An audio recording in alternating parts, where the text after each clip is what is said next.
Good evening. I'm Colonel W.D. Gale.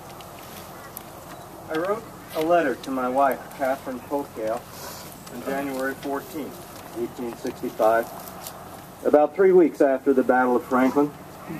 By then, we were in Tupelo, Mississippi. I wrote her first about the battle and the sickening sights on the field. I became tired of the details, as I believe she was. I'd like to share that letter with you. I have now one more scene to paint, one more story to tell you, and I'm done.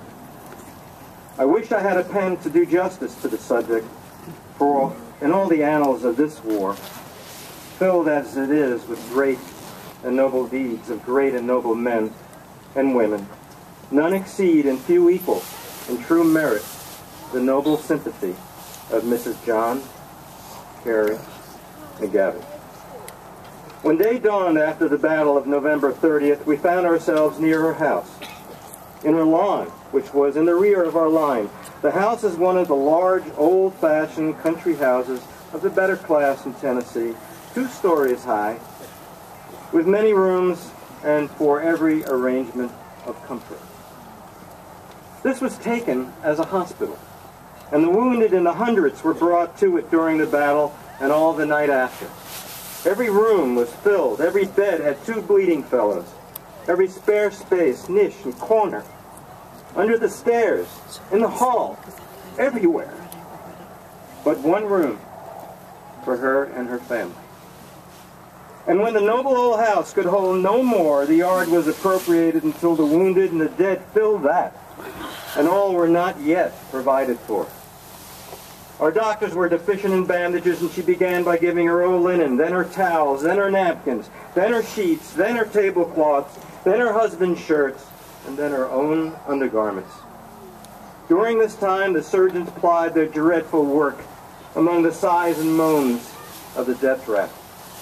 Yet, amid it all, this noble woman, the very impersonation of divine sympathy and tender pity, was active and constantly at work. During all the night, neither she nor any of her household slept, but dispensed tea and coffee and such stimulants as she had, and that too, with her own hands, unaffrighted by the sight of blood. Unawed by horrid wounds, unblanched by ghastly death, she walked from room to room, from man to man, her very skirt stained in blood, the incarnation of pity and mercy. Is it strange that all who were there praise her and call her blessed?